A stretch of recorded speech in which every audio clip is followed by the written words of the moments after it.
No one in the winter-frozen streets of Braunau am Inn could have imagined that the crying infant inside the small three-story customs building would one day pull an entire century into darkness. The midwife later said the newborn's first scream sounded unusually sharp, as if he sensed the world would not be kind to him. Or perhaps, as scholars would later debate, he was simply announcing what he himself would become. For decades, historians would trace this beginning, trying to decode how an ordinary birth could spiral into a catastrophe that scarred continents. Yet the truth, as always, hid itself in the shadows between fact and human fear. It is said that the story of Adolf Hitler cannot be told by dates alone. His life unfolded more like an unstoppable collision of ego, trauma, and ambition, fueled not by destiny but by a chain of human choices, each one small, each one explainable, yet together forming a storm powerful enough to shatter the modern world.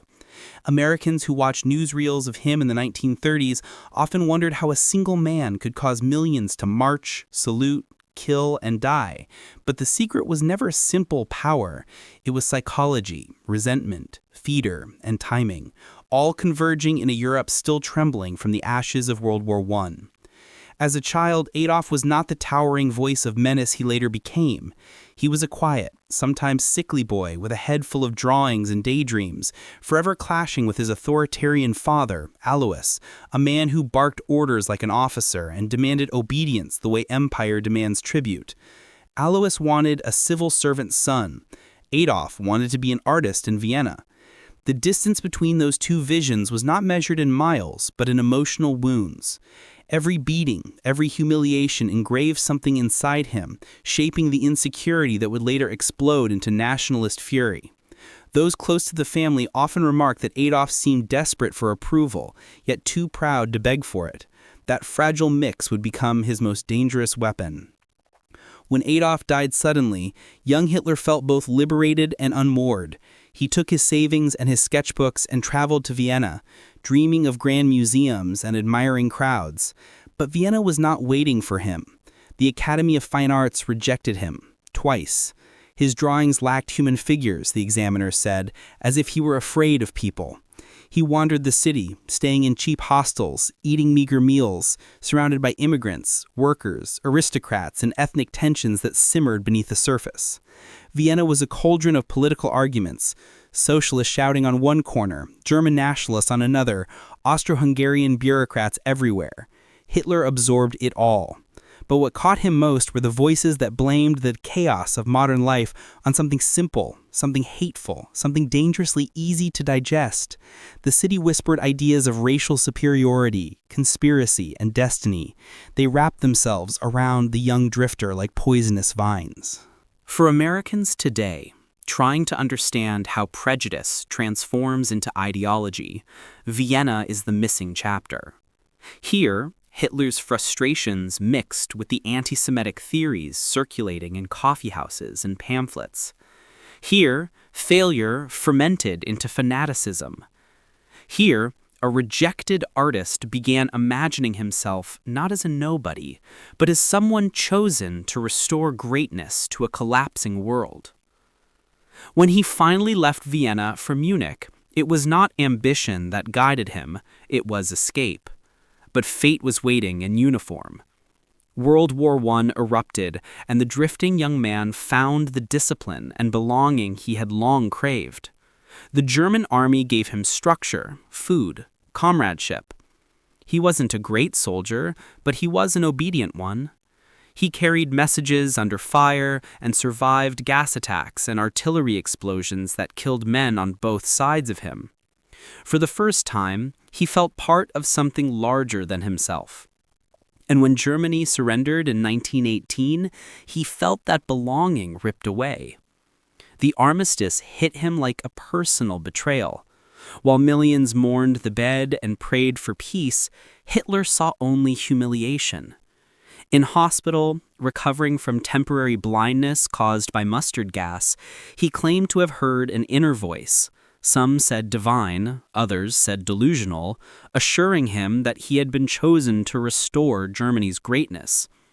Whether that voice came from God, trauma, or his own collapsing psyche remains debated even today. But what is undeniable is that the ambition it ignited would shape the world's darkest decade. The Germany he returned to was a nation in chaos. Inflation devoured savings overnight. Veterans begged on street corners.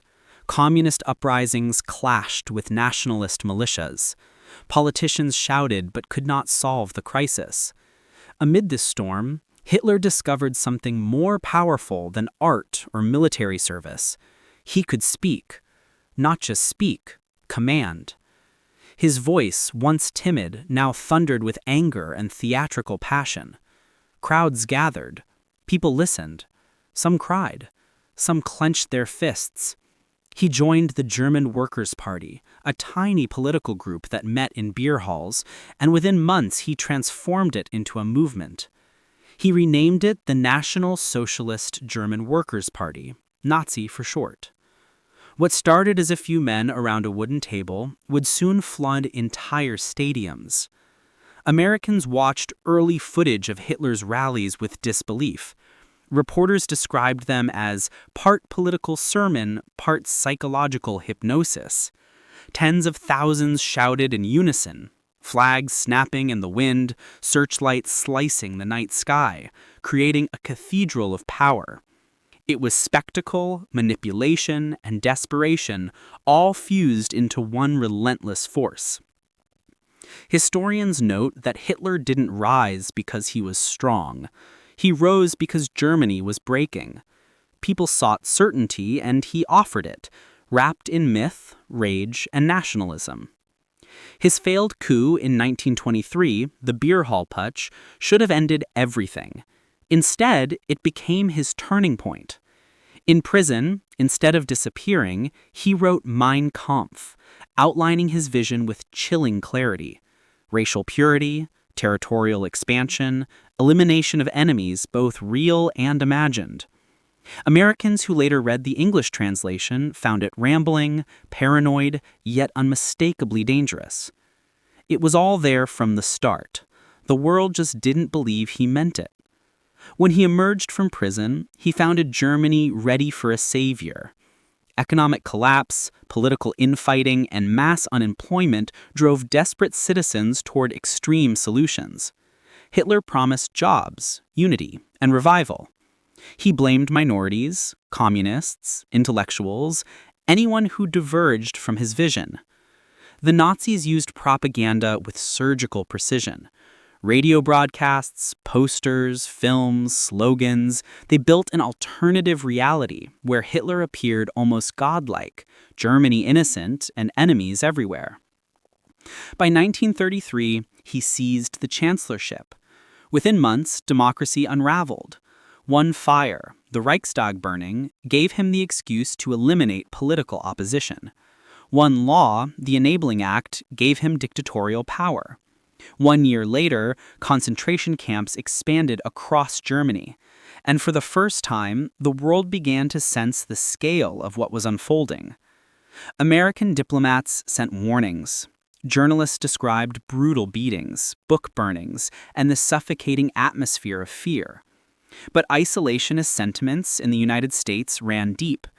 The trauma of World War I had scarred American memory. Many believed Europe's conflicts were not their battle. Hitler understood this. He exploited it. His rearmament plans accelerated. His scientists advanced weapon designs. His generals refined the strategy that would terrify nations, blitzkrieg. But behind the military triumphs and propaganda marches, Hitler himself changed. The man who once wandered Vienna in threadbare clothes now lived in mountain fortresses surrounded by loyalists afraid to contradict him. His speeches grew more unhinged. His paranoia deepened. Even his closest officers whispered about his volatile moods, his strange medical treatments, and his dependence on stimulants prescribed by questionable doctors.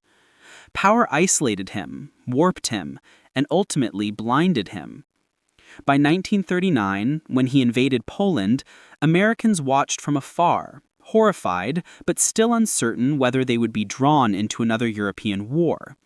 But as Hitler swept across Denmark, Norway, France, the Netherlands, and Belgium with terrifying speed, the United States could no longer look away. The man once dismissed as a loud extremist had become the architect of global catastrophe. And yet, even then, many could not imagine the scale of his plans. The Holocaust, systematic, mechanical, industrial genocide, evolved not from a single command, but from a chain of policies, experiments, and bureaucratic decisions carried out by educated men who convinced themselves they were solving a problem. Americans who later liberated the camps described the scenes as beyond human comprehension. Skeletal survivors, mountains of stolen shoes, ash drifting like snow. Reporters cried while taking notes. Soldiers vomited at the smell. Generals stared in silence, unable to reconcile how civilization had produced such horror. Inside his bunker in 1945, as Allied forces closed in, Hitler raged at maps, accusing armies that no longer existed of betrayal. His empire collapsed around him, but he seemed unable to accept that it was ending. The once mesmerizing speaker now mumbled, shaking, a shadow of the man who once commanded millions. When he finally took his own life, the world did not celebrate, it exhaled. But the scars he left would last generations. What made Hitler extraordinary was not genius, nor bravery, nor leadership. It was the terrifying realization that ordinary ambitions, when fueled by fear, hatred, and unchecked power, can ignite disasters of unimaginable scale. Americans today still study his rise not to glorify him, but to understand how democracies can fall, how propaganda can seduce, how silence can enable evil, and how fragile human society truly is. His story is not just history, it is a warning, one that echoes through time, reminding every generation that darkness never arrives fully grown. It begins quietly, in disappointments, in prejudices, in rhetoric that simplifies the world into enemies and saviors. It grows when people stop questioning, when they trade freedom for certainty, when they choose comfort over truth. And so, the crying infant in Braunau, whom no one noticed on that cold April morning, became the symbol of humanity's deepest vulnerability, not because he was destined for evil, but because the world around him allowed it to bloom. His life remains one of the most astonishing and terrifying real stories ever recorded, a story not of monsters, but of men, and that is what makes it unforgettable. Yet even after his death, the echoes of Hitler's world did not fade. They seeped into the ruins of Berlin, drifted across the cracked pavement of destroyed cities, and settled silently into the memories of millions. The war he unleashed had ended, but the consequences were only beginning. As Allied soldiers walked through the remnants of the Third Reich, they found documents, speeches, blueprints, fragments of the machinery of terror. And each discovery raised the same haunting question. How could one nation, with its poets, musicians, scientists, and philosophers, have followed a man whose vision led only to destruction? American investigators tasked with reconstructing the psychological profile of Hitler were struck by the contradictions. Here was a man who spoke passionately about loyalty, yet betrayed everyone who disagreed with him. A man who dreamed of empire, but could not tolerate disagreement from the generals he depended on. A man who demanded strength, yet was himself physically frail, often trembling during meetings, sometimes unable to stand without support. In the final months, witnesses recalled the strange movements of his left hand, the stiffness in his walk, the blank stares between his outbursts. Some doctors later speculated Parkinson's, others believed drug dependence. But the deeper truth was simpler. The empire he built was collapsing internally long before it fell on the battlefield. As Allied soldiers occupied Germany, they encountered civilians who insisted they had never known what was happening in the camps, who claimed they were victims themselves of Nazi tyranny. Some were telling the truth. Others were protecting themselves. But almost all were unprepared for the moral reckoning that followed. Photographs of liberated concentration camps were displayed in Germantown squares. Civilians were ordered to bury the dead, to walk through the camps, to see what their silence had allowed. Many fainted, many cried, many stared in disbelief. History was no longer something that happened elsewhere. It was now laid before them in the most unbearable way. Across the Atlantic, Americans watched newsreels that documented the slow rebuilding of Europe. Factories lay in ashes, railways twisted like broken bones. Families searched desperately for missing loved ones. Millions were displaced, living in makeshift camps, clutching the remnants of their former lives in tattered suitcases. The future was a question without an answer. Yet amid the rubble, a new tension emerged, one that would shape the next chapter of world history. As U.S. and Soviet forces advanced deeper into Germany, the lines between allies and rivals began to blur. Hitler's defeat had ended one struggle, but it had opened another, the Cold War. Historians often note that Hitler's actions did more than devastate Europe. They redrew the global map.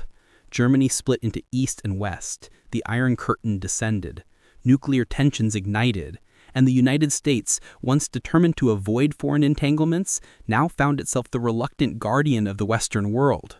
The Marshall Plan, NATO, the United Nations, all were born from the vacuum left by the fall of the Third Reich. Hitler had wanted to reshape civilization. Ironically, he did, but in ways he never intended. But there was another layer to the story, one less discussed but equally profound, the cultural reckoning. American artists, writers, filmmakers, and professors sought to understand the psychological roots of Nazism. They studied propaganda techniques, groupthink, authoritarianism, and the vulnerabilities of societies in crisis. Universities created new disciplines in political science and psychology because the world needed tools to prevent another Hitler. And in the years that followed, American pop culture became obsessed with the imagery of fascism, not to celebrate it, but to confront it. Films, novels, documentaries, and testimonies from survivors formed a tapestry of remembrance that shaped generations. But while America looked outward, Germany looked inward. The children born after the war grew up surrounded by ruins, physical and moral. Many asked their parents questions that older generations could not answer. Some rebelled, others researched. A wave of German scholars dedicated their lives to uncovering the truth behind Nazi ideology, exposing hidden crimes, prosecuting war criminals who had escaped justice. The process was slow, painful, and often divisive, but essential. Nations, like individuals, cannot heal from trauma without acknowledging it. Meanwhile, deep in the archives of the United States, a different story began to unfold. One involving scientists, intelligence agencies, and secrets. Operation Paperclip, a covert U.S. program, brought former Nazi scientists, including those who worked on advanced weapons, to America. They were not welcomed as heroes. Their pasts were complicated and troubling. Yet their knowledge was deemed crucial in the emerging technological rivalry with the Soviet Union. Americans later learned that some of the innovations that shaped the space race and the Cold War were rooted in research that originated under the Reich. The line between morality and necessity blurred, reminding the world that history rarely offers clean boundaries. But the most astonishing chapter came from the personal accounts of individuals who encountered Hitler before he became the dictator history remembers. A former waiter in Munich recalled him as quiet and polite, sometimes staring into space as if lost in thought. A Viennese landlady remembered him as a young man who paid his rent late, but always offered excuses involving art shows that never existed. A soldier who served with him in World War I described him as solitary, avoiding card games and laughter.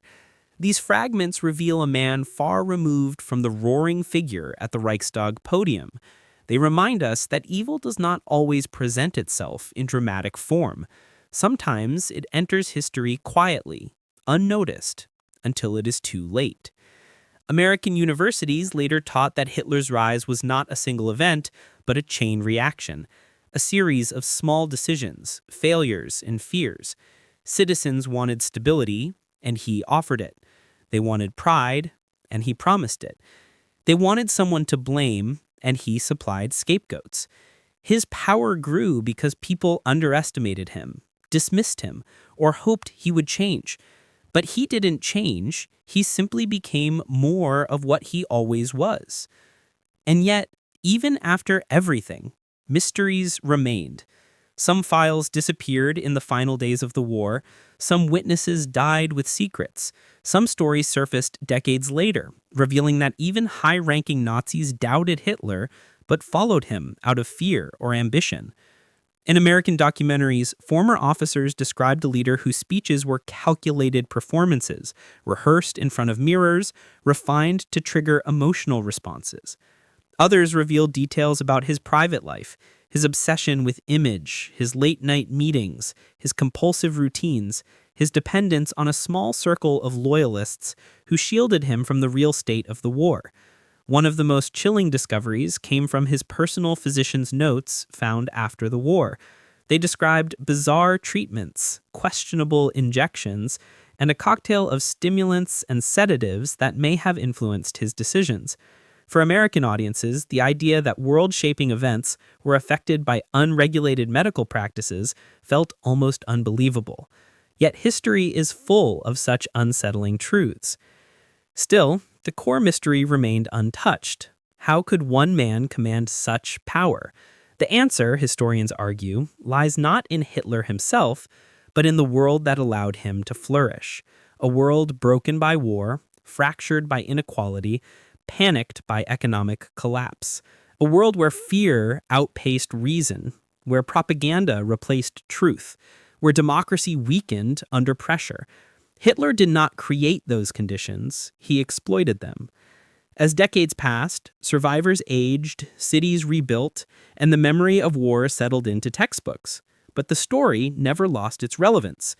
In the United States, teachers continued to show footage of rallies where crowds chanted in unison, where flags waved like waves in a storm, where emotion drowned out thought.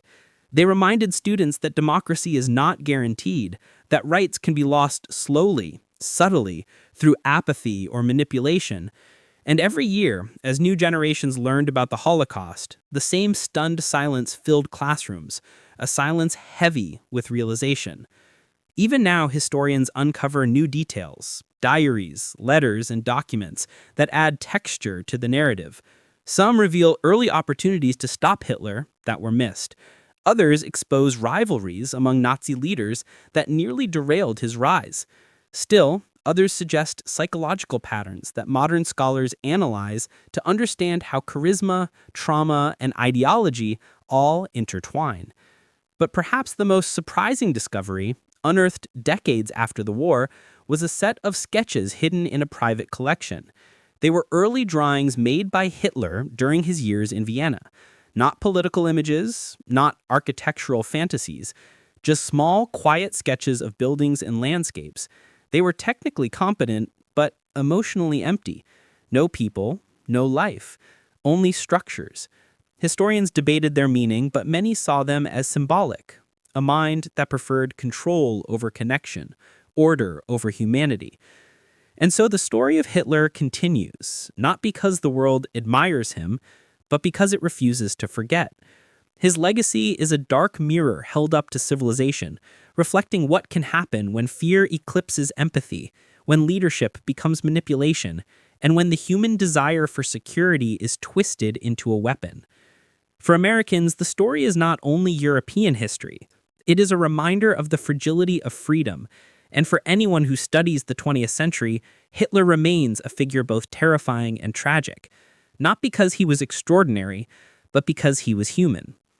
A man shaped by failures, insecurities, and a hunger for significance that spiraled into catastrophe. The ruins of his bunker are now sealed. The cities he destroyed have been rebuilt. The nations he divided eventually healed. But the lesson endures.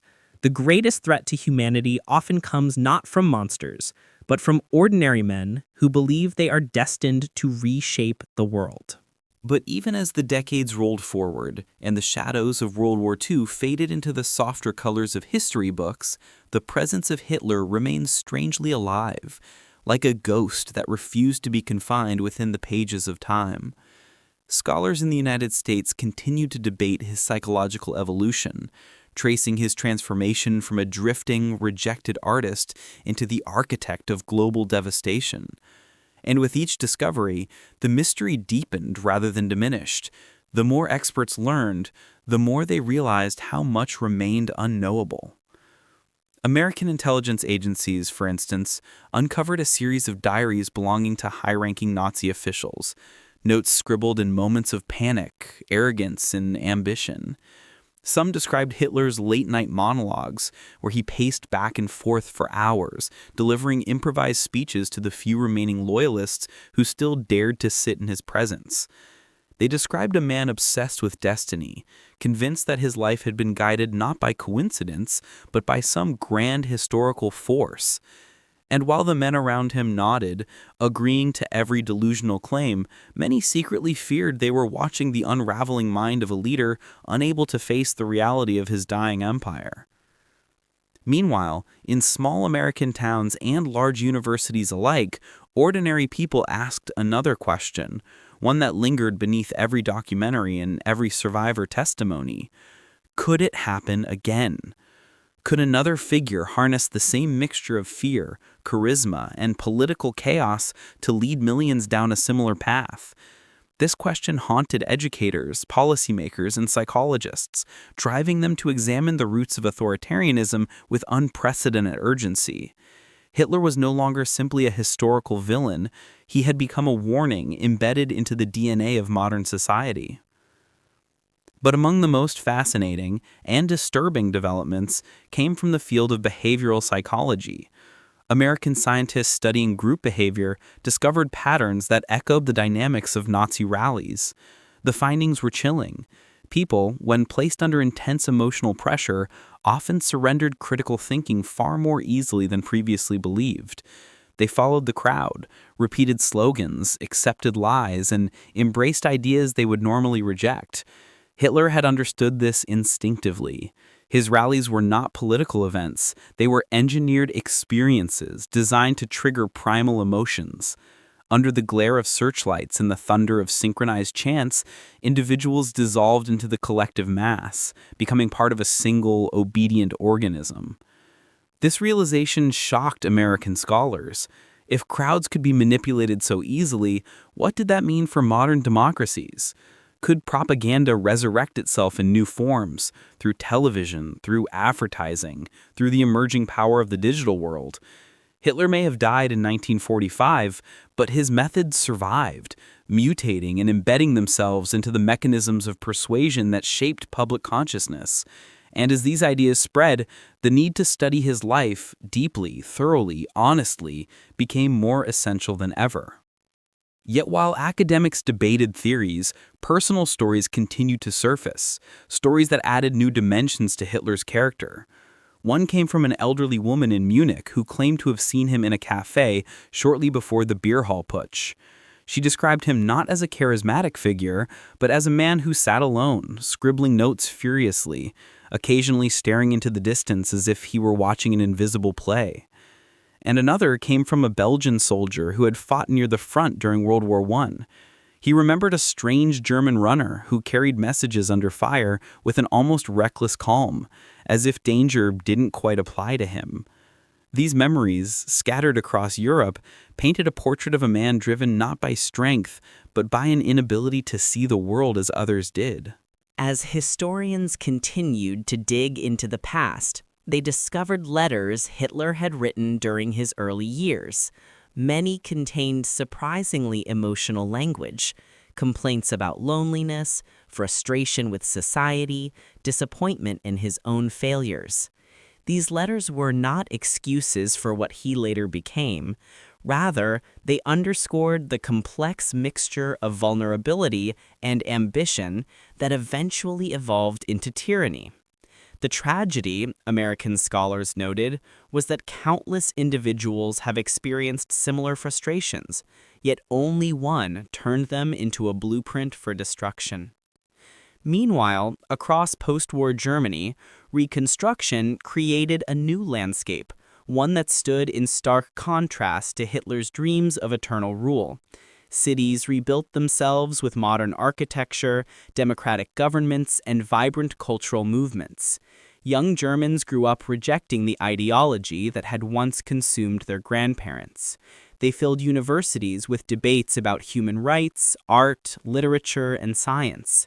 And yet, in the quiet corners of libraries and museums, they continued to study the artifacts of the Nazi period, determined to understand how such darkness had emerged from the heart of Europe.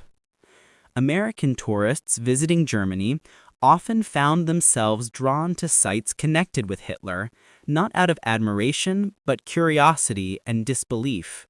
They visited the remains of the Eagle's Nest, stared into the abyss at Dachau, walked through the underground bunkers beneath Berlin.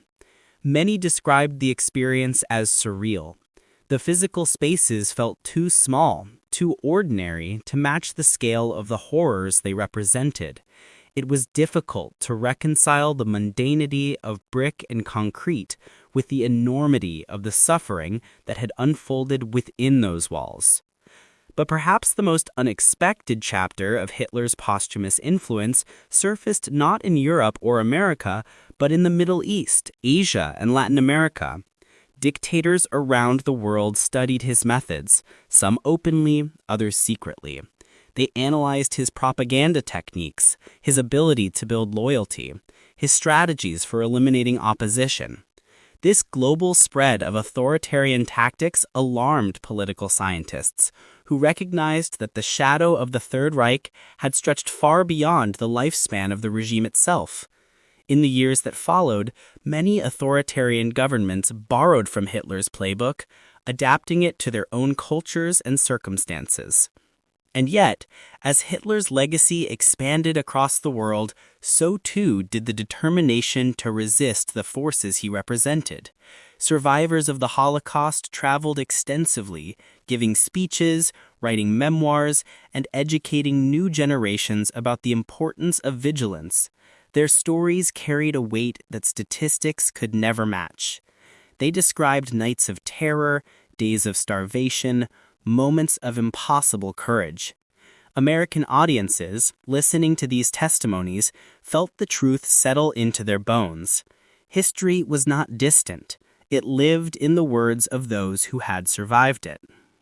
As time marched on, Hitler's story evolved into something more complex than a biography. It became a lens through which humanity examined itself. Its strengths, its weaknesses, its capacity for both compassion and cruelty. His life demonstrated how fragile the boundaries are between order and chaos, between democracy and dictatorship, between hope and despair. And as the world entered the 21st century with its new challenges and uncertainties, the relevance of his story only grew.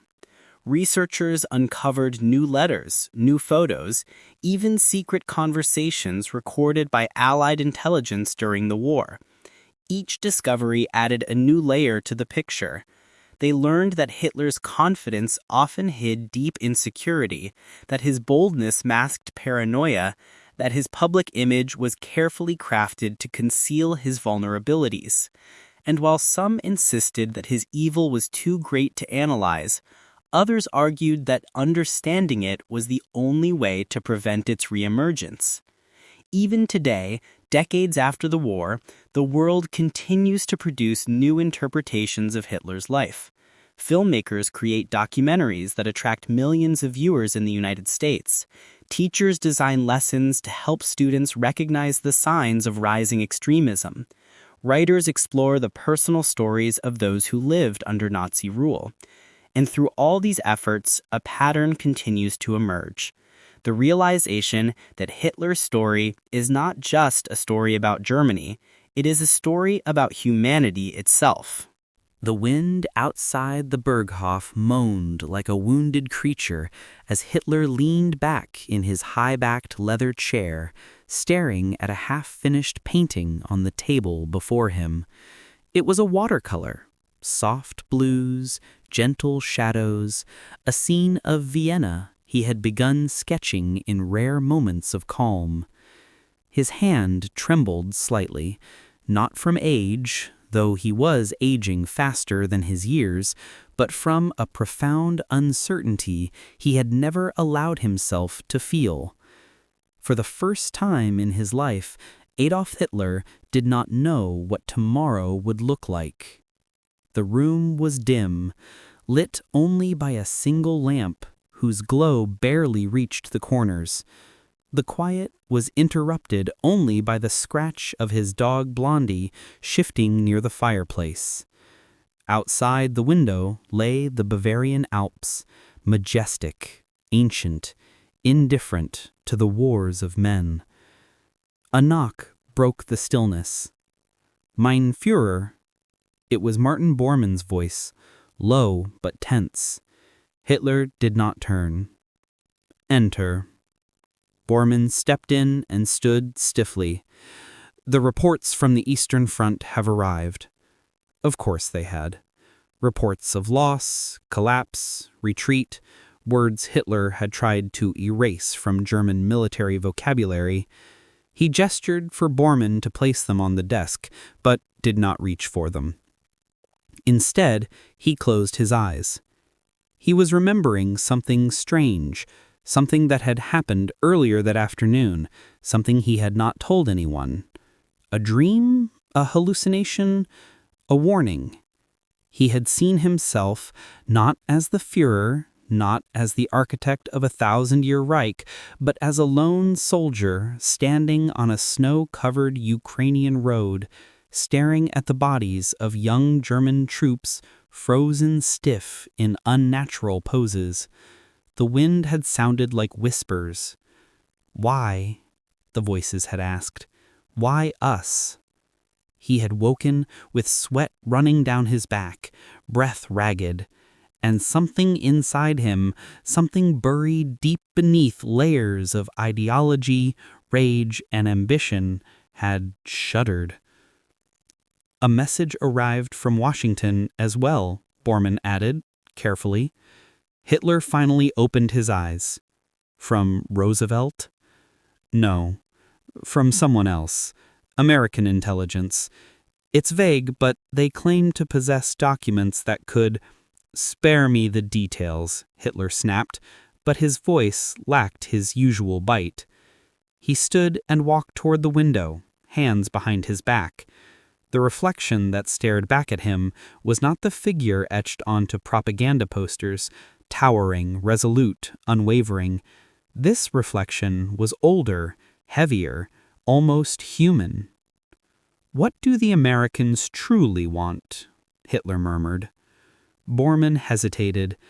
They claim to know secrets from your past, secrets from Vienna. Hitler froze. Vienna.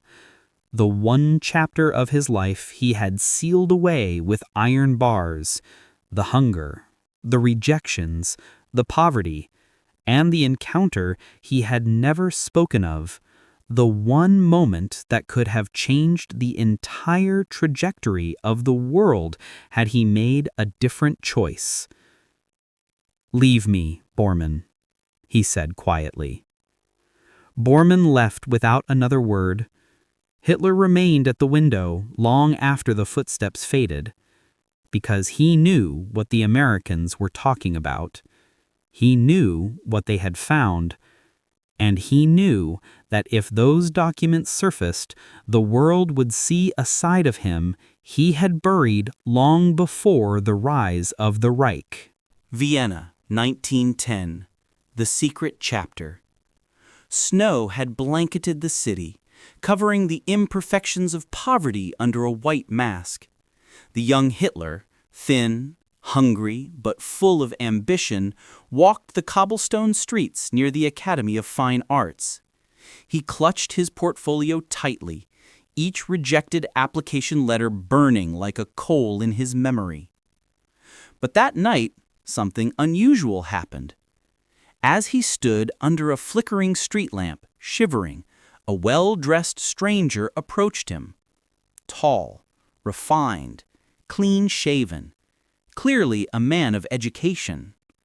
"You look lost," the stranger said, voice warm but unusually steady. Hitler straightened. "I'm an artist. At least, I intend to be." "An artist, yes, but the world is, well, unpredictable. Men of talent often find themselves at crossroads. Hitler frowned. "Who are you?" The man smiled faintly. "Someone who can see futures." It sounded absurd, yet something about the stranger's eyes, deep, timeless, made Hitler momentarily forget his skepticism. "What do you want?" Hitler asked. "A warning," the man said. "If you continue down the path you feel drawn to, your anger, your bitterness, your belief in destiny, it will lead not only to your own destruction, but to the deaths of millions." Hitler blinked. "You are mad." "Perhaps. Or perhaps I simply know that history is a fragile thing. One broken thread can unravel an entire world." He handed young Hitler a folded note. "Whatever happens, remember this moment." And then the stranger walked away into the swirling snow. Hitler stared after him. Something in the stranger's voice lingered in his mind like a ghost.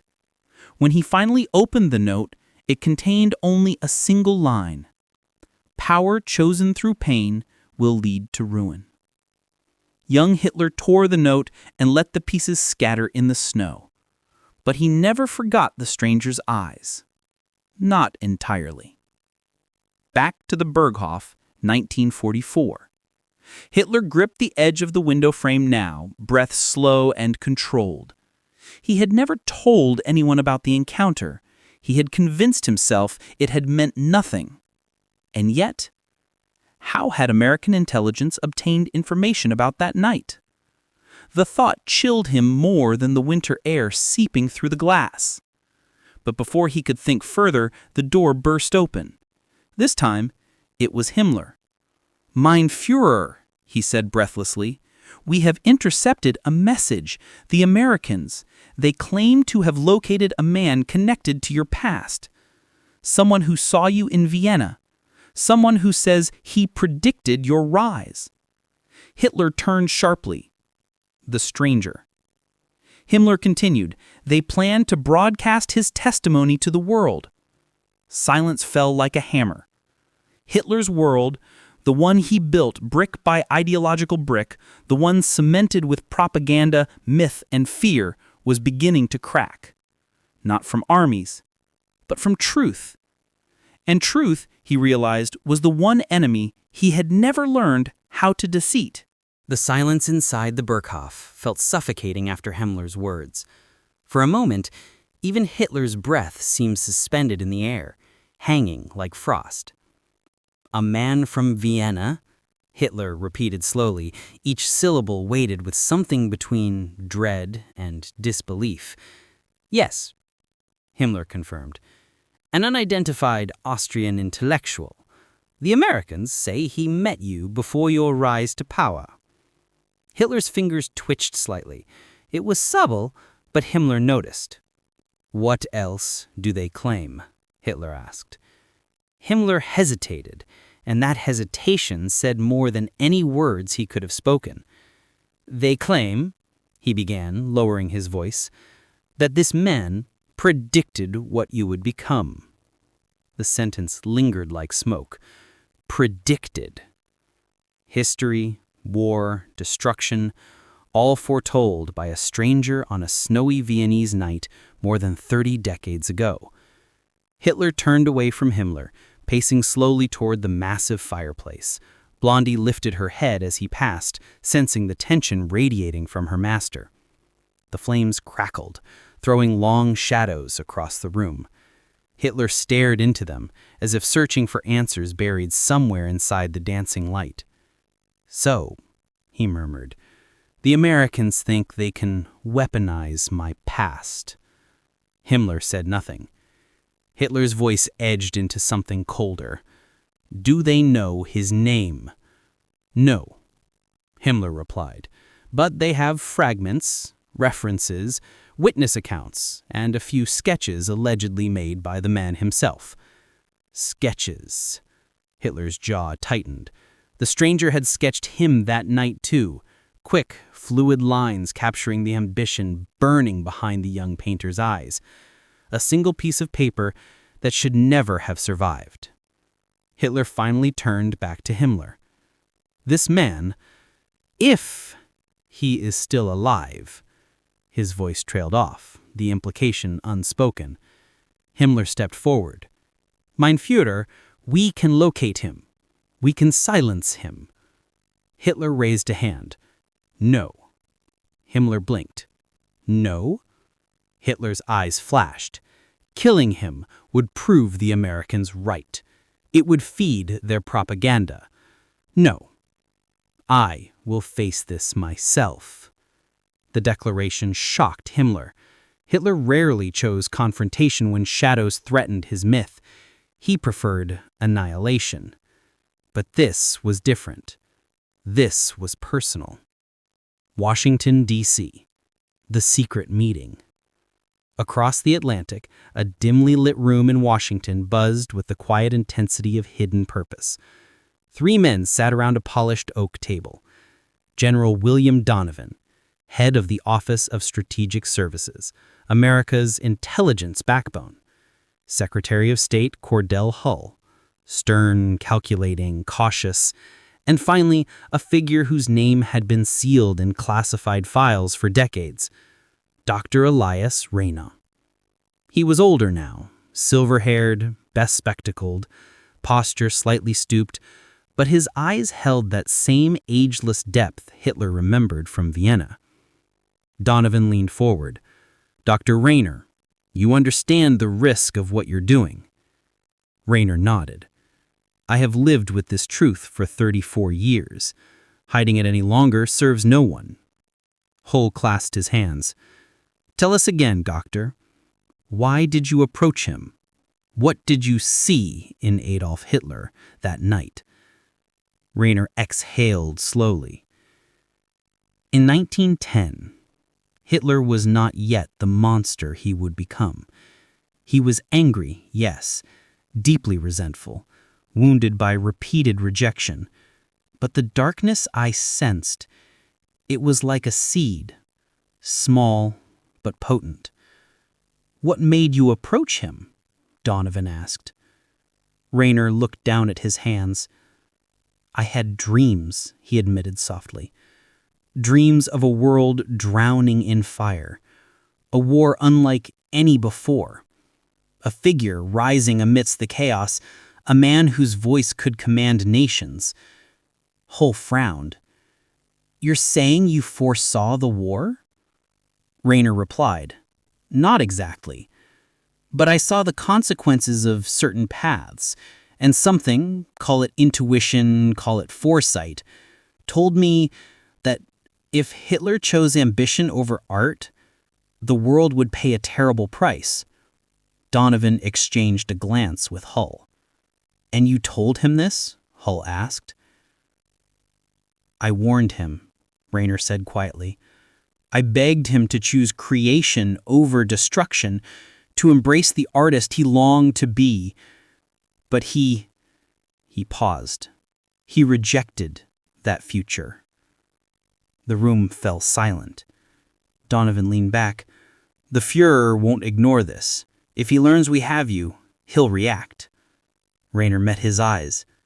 Good. Good, Donovan echoed, startled. Rayner spoke with calm conviction. Because Adolf Hitler has never feared armies. He has never feared bullets, but he fears something far more devastating. Hull whispered, Truth. Rayner nodded. And the truth is that the greatest tyrants in history are not gods, but broken men who chose destruction because they feared their own insignificance. Back in Germany, Hitler's restless night. Sleep eluded Hitler that night. He shut his eyes, but the darkness behind them only brought back memories. The street lamp, the snow, the stranger's warning. Power chosen through pain will lead to ruin. A sentence he had dismissed as meaningless, yet it now echoed louder than the boots of his soldiers marching across Europe. At 3 a.m., Hitler rose abruptly. He paced the room. He whispered to himself. He argued with shadows. At one point, he even reached for the unfinished painting on his desk, tracing a finger over the brushstrokes. What if? He murmured. But the question remained unfinished, swallowed by the heaviness of destiny. Because Hitler knew, deep in the isolated chambers of his mind, that had he pursued art, the world might have known him as a painter instead of a dictator. But the world had taken something from him: recognition, belonging, acceptance. And in return, he had given the world chaos. The burden of that truth now weighed on him like a mountain. An emergency summons. By dawn, Bormann and Himmler were both called back to the Baerhof. Hitler stood at the head of the room, looking remarkably composed for a man who had not slept. "We must act," Hitler declared. "Not with violence, but with narrative." "Narrative," Himmler repeated, confused. "Yes," Hitler snapped. "If the Americans believe they can expose my past, then we will rewrite that past ourselves." Bormann swallowed nervously. "Mein Führer, what are you proposing?" Hitler stepped closer, eyes blazing with a mixture of fury and fear. "We will create our own truth. And if the world must choose between two stories, they will choose ours." For the first time in the war, Hitler was preparing to fight not with armies, but with history itself. Hitler spent the next hours moving from window to window, staring out at the mountains that had once seemed like a refuge from the world. But now even the Alps could not shield him from the weight of knowledge. He thought of Vienna, of the stranger, of the note he had torn into the snow decades ago. The memory clung to him like frost, sharp and unyielding. Every rejected painting, every slight from the academy, every cold glance from strangers seemed suddenly amplified, as if fate itself had been weaving a thread that could not be unraveled. He saw himself not as a leader, not as the man who commanded millions, but as a boy clutching a torn note, trembling in the snow. A future not yet decided but already haunted by consequences.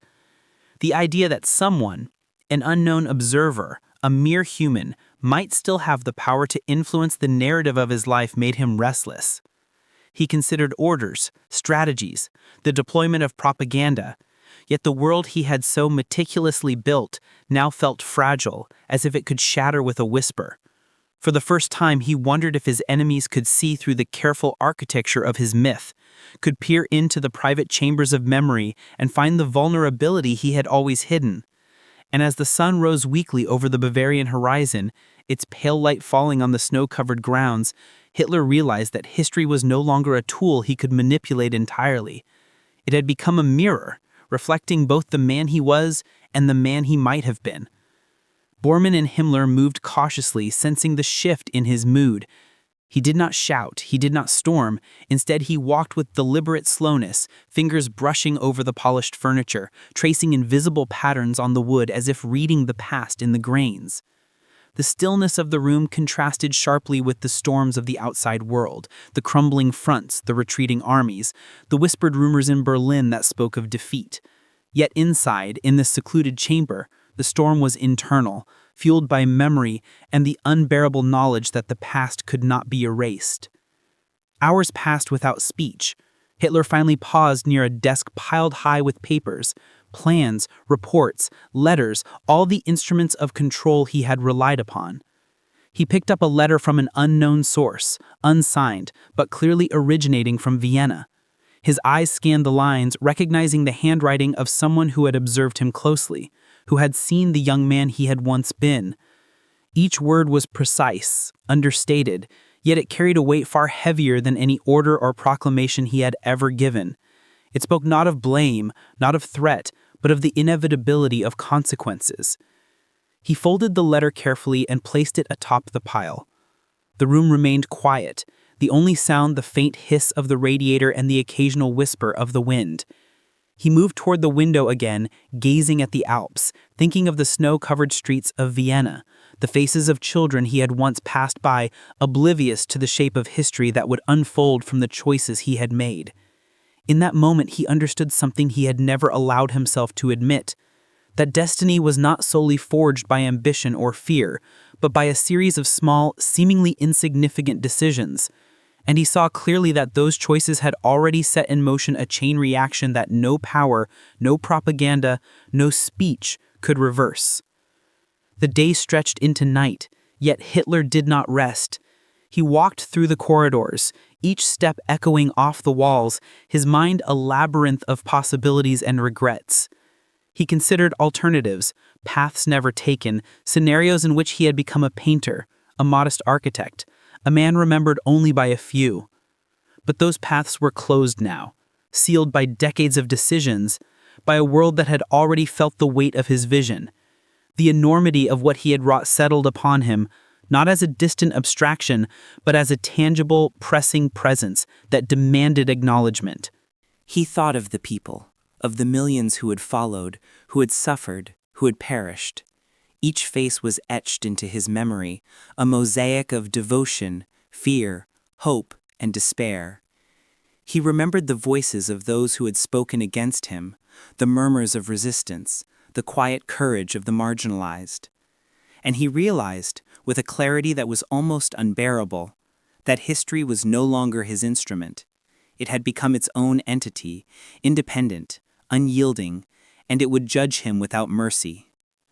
As the night deepened, he finally sat at the desk, pen in hand.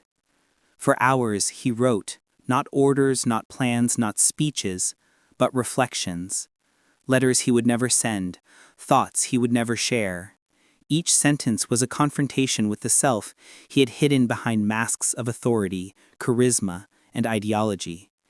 He wrote of ambition, of failure, of the seductive power of narrative, of the fragility of human morality. He wrote of choices made and choices denied, of the tension between reality and perception, of the strange interplay between destiny and decision. Outside, the wind howled over the mountains, carrying with it the distant echoes of battlefields, of shattered cities, of lives extinguished. Inside, Hitler confronted the inescapable truth that no empire, no army, no rhetoric could shield a man from the weight of his own actions. The night stretched on, and with it, the long unbroken reckoning of a life that had altered the course of humanity forever.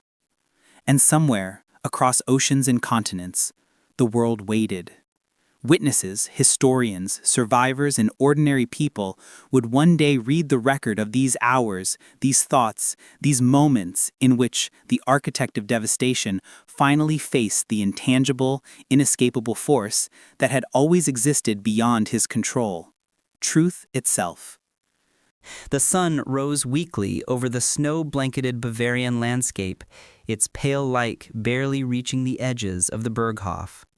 Hitler moved slowly through the corridors, his mind a storm of fragmented memories and chilling foresight. He recalled Vienna in its frigid winter, the flickering lamps, the stranger whose eyes seemed to pierce straight into his very soul. Every decision he had made since that night now appeared to him with unbearable clarity, not as a path of triumph, but as a chain of choices that had shaped suffering for millions. He paused near a window, watching the forests stretch endlessly into the horizon. In the distance, the mountains seemed eternal, indifferent to the human affairs that unfolded beneath them. For a fleeting moment, he imagined a world where he had been an artist, where canvas and brush replaced speeches and armies, where colors and light rather than ideology had governed his days. The thought was unbearable, yet alluring, a glimpse of an alternate life that would never exist. The weight of his empire pressed upon him with every heartbeat. Each city conquered, each life claimed, each propaganda broadcast now came back to him as an echo of human fragility and consequence. He thought of the officers who had followed him, the citizens who had cheered, the children whose futures had been stolen.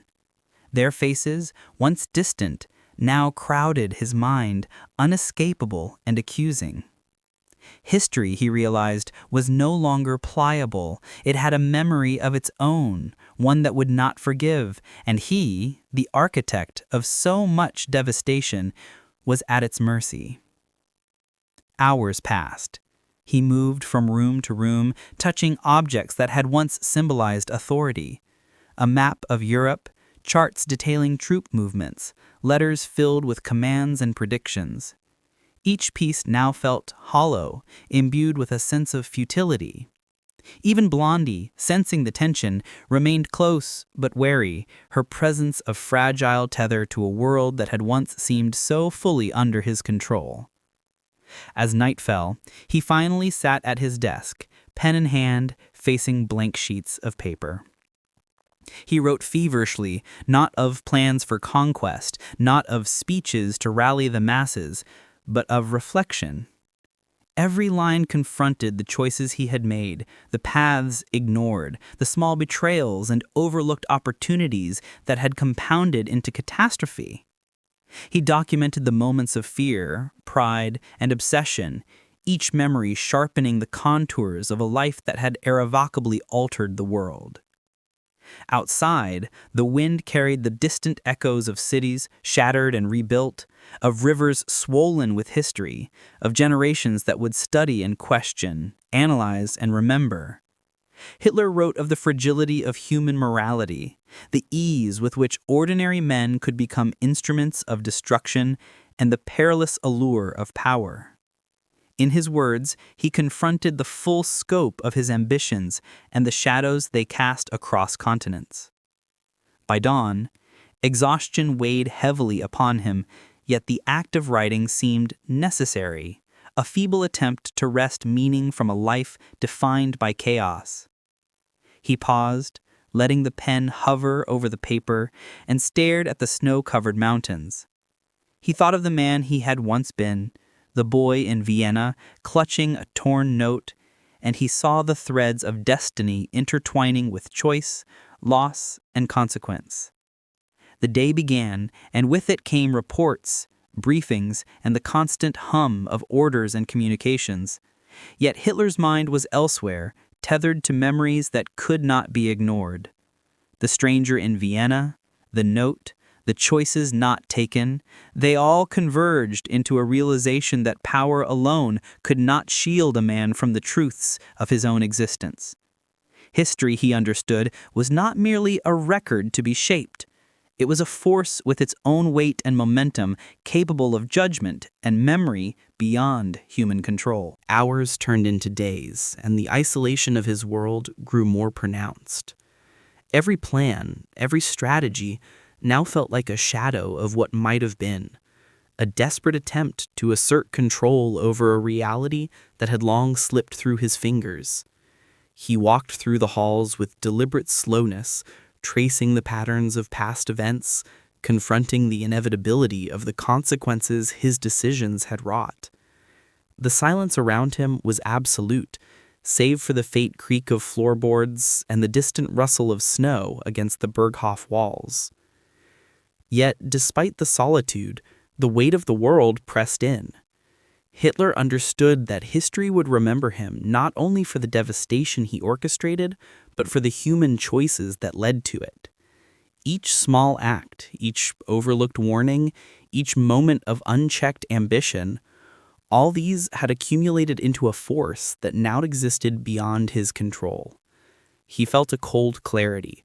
The empire he had built was nothing compared to the enduring memory of those he had harmed and those who had survived. He returned to his desk, writing again with fevered urgency. The pen scratched across the paper, chronicling reflections, regrets, and moments of unspoken understanding. He considered the fragile line between genius and madness, courage and arrogance, hope and destruction. Every sentence carried the weight of awareness, a self-imposed reckoning with a life that had been both extraordinary and catastrophic. And as the sun rose once more over the mountains, casting pale light across the snow, Hitler finally allowed himself a rare, fleeting recognition that the true measure of his existence would not be in victories or conquests, but in the enduring resonance of his choices, choices that would echo across time, shaping how future generations would understand power, ambition, and the human capacity for both creation and ruin. The days blended into nights, a relentless rhythm that mirrored the turmoil within Hitler's mind. He moved through the Berghof like a specter, aware of the emptiness of the halls, the silence of those who dared not speak their doubts, the weight of history pressing against the walls themselves. Letters arrived, reports piled on his desk. Generals brought news of the failing fronts, yet each external problem seemed trivial compared to the internal reckoning he now faced. The memory of Vienna, of the stranger, and the torn note haunted him more vividly than the marches of armies or the roar of rallies. In rare moments, he caught himself imagining the life he might have led. A modest studio in some quiet street of Vienna, sunlight spilling across unfinished canvases, the laughter of neighbors, the simple satisfaction of creating beauty rather than destruction. The thought was a knife, both painful and mesmerizing. He could feel the weight of the world he had forged, and yet he wondered whether, in some unseen timeline, he could have been a different man entirely. The nights were the worst. Shadows lengthened unnaturally across the walls, twisting with the flicker of candlelight and the dull glow of lamps.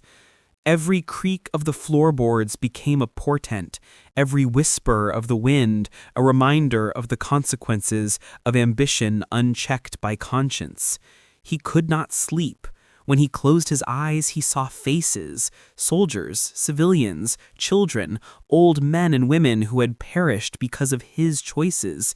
He saw cities aflame, landscapes scarred, humanity bent under the weight of ideology. The enormity of his actions pressed on him like a living entity, relentless and unforgiving. He began to write again, furious and obsessive, documenting thoughts that he knew would never be shared. He wrote of anger and isolation, of fear and desire, of brilliance turned inward and outward in equal measure. He wrote of the seduction of narrative, the fragility of perception, the dangerous allure of charisma when wielded without restraint. Each line of ink seemed to pull him deeper into himself, yet paradoxically, it also tethered him to the world he had reshaped. Even in his solitude, the echoes of others lingered. Bormann moved quietly, avoiding eye contact, whispering only when necessary. Himmler remained vigilant, measuring every expression, every word. The men around him sensed a shift, an awareness that the Emperor of the Third Reich was no longer entirely present in the world outside, but engaged in a silent, profound confrontation with the truth of his own being. And then there were the memories of the young man he had once been, the boy who had walked Vienna's snowy streets with nothing but ambition and a portfolio of sketches. He remembered rejection after rejection, humiliation after humiliation, the gnawing sense that the world did not recognize him. Yet those moments, insignificant at the time, had set the stage for the man he had become, the man who had transformed frustration into ideology, talent into tyranny. Now, confronted with the tangible consequences of those choices, he felt the weight of the paths not taken more acutely than any battlefield defeat. The realization was both terrifying and oddly liberating. For the first time, Hitler recognized that history was not merely a canvas upon which he could paint with power and fear. It had its own momentum, its own memory, and it demanded accountability. The soldiers who followed him, the citizens who obeyed, the nations that trembled, all were participants in a reality that no one man could entirely control. And he, despite all his meticulous planning and ruthless execution, was subject to the same immutable laws that governed every human life: consequence, reflection, and the inexorable passage of time. By mid-morning, the weight of this understanding had grown unbearable. He walked among his papers, examining plans and blueprints, each one a testament to ambition and hubris. The world outside continued in its chaos, the crumbling fronts, the desperate communications between generals, the frantic efforts of a regime in collapse. But inside, he confronted a more profound disintegration, the collapse of self-image, of myth, of certainty. Even power, he realized, was fragile, a construct built on perception as much as force. And yet, amidst the darkness, a strange clarity emerged. Hitler could see, for the first time, the delicate balance of human motivation, the interplay of fear, loyalty, and hope that he had once manipulated with near-absolute precision. He understood how ordinary people, confronted with extraordinary circumstances, could be led to act in ways both noble and devastating. He saw the mechanics of obedience, the architecture of persuasion, the delicate threads that bound society together, and the ways in which they could unravel. The enormity of what he had learned left him both terrified and fascinated. He recognized that his story, though unique in its scale and impact, contained universal truths about the human condition. Power, ambition, ideology, morality. These were not abstract concepts, but living forces, shaping lives, societies, and the course of history itself. And he, once the master of so much, now confronted them as both participant and subject, witness and actor, creator and destroyer. Hours passed in silence, punctuated only by the scratch of his pen and the occasional whisper of wind against the windows. He wrote continuously, recording thoughts that bridged decades, spanning Vienna, Munich, Berlin, and the battlefields of Europe. His words traced the evolution of a life that had begun in obscurity and culminated in global catastrophe. They examined the interplay of chance and choice, of talent and temperament, of small moments that accumulated into irreversible consequences. When night fell again, he paused and looked out across the snow-covered landscape. The mountains were still, timeless, indifferent. In their quiet, he sensed a reflection of the world itself, vast, ancient, full of life and death, beyond the control of any single individual. And in that reflection, he saw a truth he had never fully acknowledged, that the measure of a life was not in the power wielded, the empires conquered, or the ideologies imposed, but in the lasting resonance of choices, actions, and the human consequences they produced. As the hours drifted into days, Hitler became increasingly consumed by the enormity of reflection. His office, once a hub of orders, reports, and strategy, now resembled a sanctuary of contemplation. Papers lay scattered, some filled with calculations of troop movements, others with sketches, notes, and half-finished thoughts. The distinction between past and present blurred. Memories collided with reports of ongoing battles, creating a hall of mirrors in which every decision, every command, every ambition he had nurtured reflected back upon him with unforgiving clarity. He thought of Vienna again, of the snowy streets where his youth had been shaped by rejection and longing. The stranger's eyes haunted him, not with fear, but with the gravity of truth he had refused to acknowledge. The torn note, long buried and forgotten, now felt like a talisman of inevitability. Power, achievement, even the roar of crowds, all paled before the revelation that human destiny was rarely absolute. There were consequences beyond calculation, chains beyond control, and he had spent decades under the illusion that he could master them. Even Blondie sensed the change. She followed him silently through the halls, watching as he traced his fingers along maps, tracing imagined trajectories of lives, nations, and time itself. The dog's presence was a rare comfort in a world otherwise dominated by fear and calculation. For a moment, Hitler envied the simplicity of instinct, the absence of conscience weighed down by history and choice. Orders continued to arrive, briefings were presented, and generals still sought direction, yet he barely acknowledged them. Words felt inadequate, commands futile against the tidal wave of understanding crashing inside him. He began to write letters, not for any official purpose, but as a confession of thought, a record of the complex interplay of ambition, fear, and morality that had defined his life. Every sentence he penned felt like excavation, unearthing layers of himself he had never allowed others, or even himself, to fully confront. Memories of faces filled his mind, soldiers who had fallen, civilians swept into the machinery of war, children whose innocence had been stolen. He traced their lives in thought, connecting each to a decision he had made, a policy he had imposed, a moment of pride or hubris.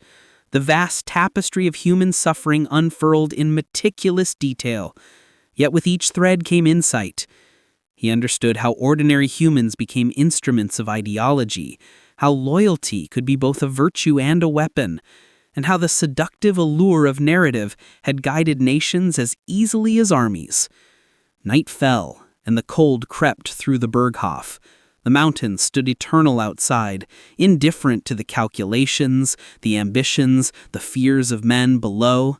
Hitler, seated once more at his desk, felt the isolation more sharply than ever. He wrote not to justify, not to manipulate, but to confront, to wrestle with the man he had been, the man he had become, and the haunting possibilities of the man he might have been. He recalled the strangers, the warnings, the small moments in Vienna and Munich, the early frustrations that had festered into obsession. He saw connections between past failures and present catastrophes, recognizing how the unheeded advice of a single observer might have altered the course of history entirely. The thought was humbling and terrifying, an acknowledgement that the arc of human events could be tipped by infinitesimal choices. Yet he had been blind to them, and the consequences were irreversible. Hours blurred into each other as he wrote feverishly, capturing every insight, every regret, every shadow of potential that had been abandoned. The act of recording his thoughts became both penance and revelation. He documented the rise of his charisma, the construction of mass rallies, the manipulation of propaganda, and the terrifying effectiveness of fear. He wrote of the fragility of truth, the vulnerability of the human mind, and the ease with which ordinary men could be led to extraordinary acts, both virtuous and destructive. As dawn approached once more, Hitler paused, letting his pen hover over the paper. He gazed at the mountains, the forests, the snow-covered valleys below, and realized that the true weight of power was not measured by armies or territory, but by the consequences carried forward into memory. Every decision he had made resonated across generations, shaping perceptions, ideologies, and lives far beyond his immediate control. He recognized with a clarity that was almost unbearable that history itself was a living force, one that could not be bent entirely to human will. The first rays of sunlight touched the snow, illuminating the Berghof with a pale, indifferent glow. Hitler placed his pen down, exhausted yet lucid, understanding that the empire he had built, the world he had tried to dominate, was ultimately subordinate to the immutable truths of time, consequence, and moral reckoning. He was not just the architect of devastation, he was a man confronted by the inescapable reflection of his own choices, a witness to the haunting interplay of power, ambition, and the human condition. And in that moment, the vast, silent mountains outside seemed to mirror the enormity of understanding within. He realized that history would remember him not simply for the destruction he had wrought, but for the profound lessons embedded in the life he had led. The cautionary tale of ambition untempered by conscience, of talent unanchored by morality, and of the enduring power of truth in a world shaped by both chaos and human intent. The days in the Berghof passed in an almost surreal haze. Reports of collapsing fronts, retreating armies, and cities under siege arrived incessantly, but Hitler barely noticed them. Each piece of paper, each telegram, each whispered message became secondary to the silent confrontation he was having with himself.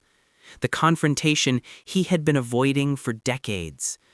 The young boy in Vienna, trembling in the snow with a torn note clutched in his hand, the ambitious young painter, the charismatic orator, the tyrant commanding millions, all existed simultaneously, layered one upon another in an unbearable clarity. He walked through the halls in long, measured strides, his reflection in the polished wood of the banisters showing a man who had conquered nations, yet had never conquered his own fears. He thought of the people whose lives he had altered irrevocably, the soldiers who had marched into death, the citizens caught in the machinery of ideology, the innocents who had perished because they were born into the path of ambition. Faces swirled before him, both real and imagined, a procession of humanity he could not ignore, and each one accused him silently, without mercy. He picked up an unfinished painting on his desk, a landscape he had attempted decades ago, and traced the brushstrokes with trembling fingers. It depicted a small Austrian village, sunlight spilling across fields, children playing in the streets, and no trace of hatred or ambition.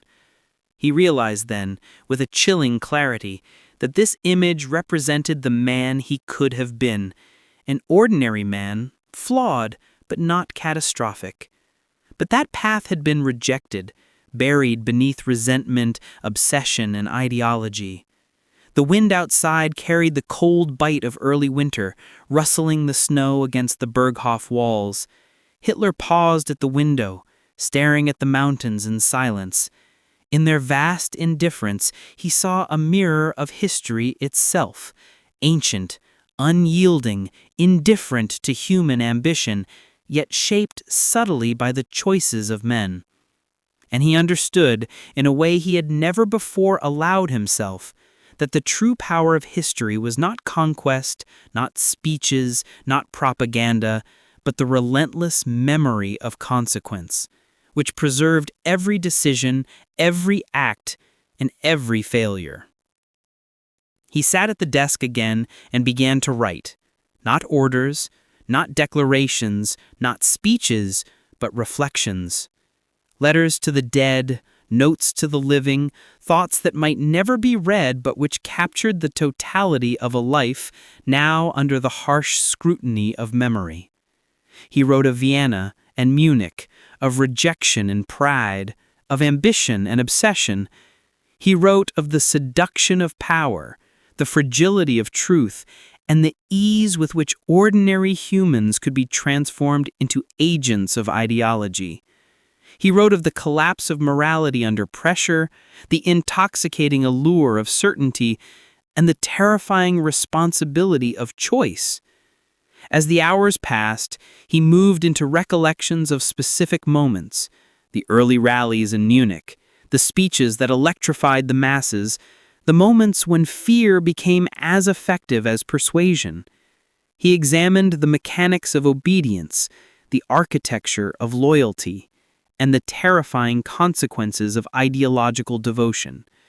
He saw how narrative shaped perception, how words could ignite nations, and how subtle manipulations of truth could produce results far beyond imagination.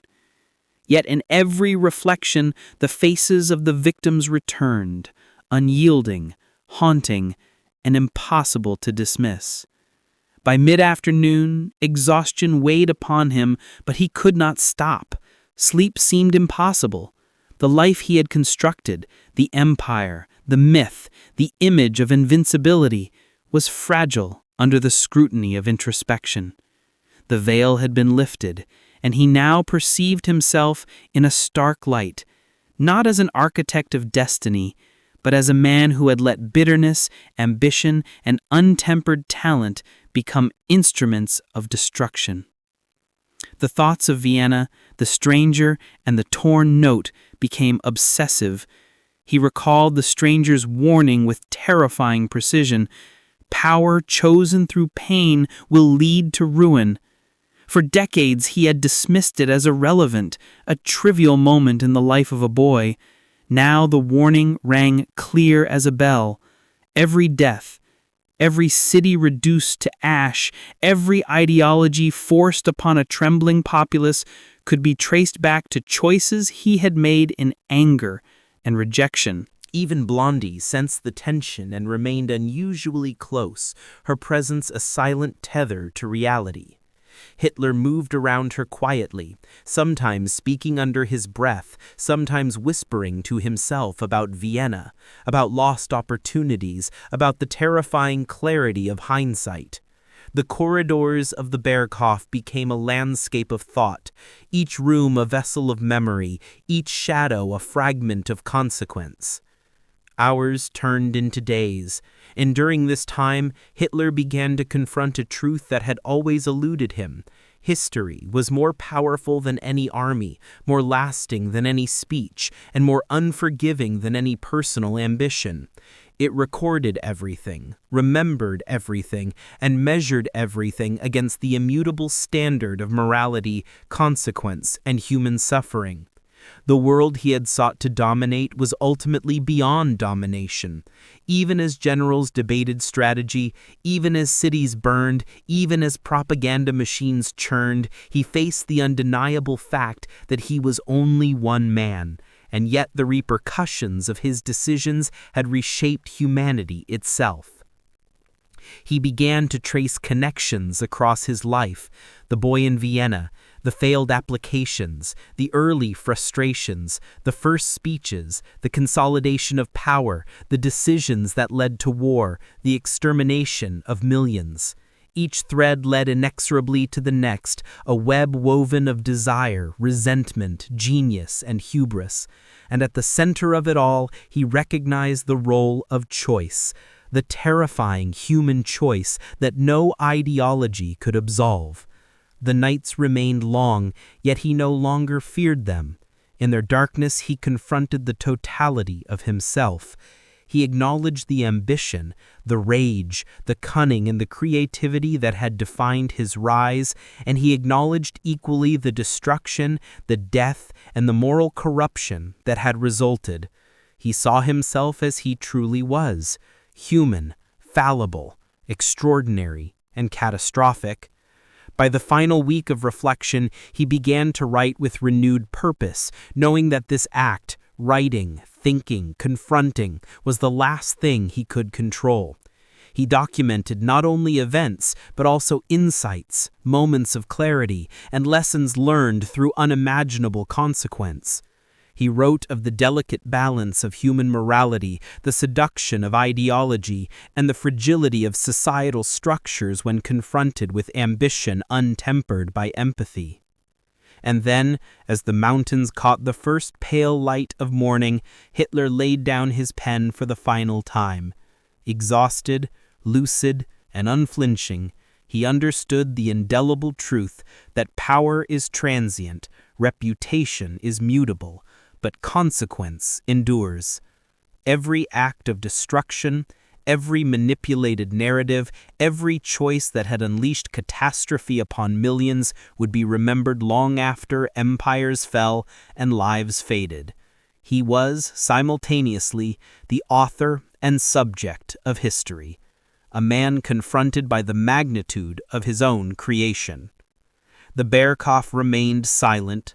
Outside, the mountains watched, eternal, indifferent, yet echoing the lessons of a life spent pursuing dominance. The snow, cold and unyielding, covered the ground like a canvas untouched by ideology, waiting for new lives to leave their imprint.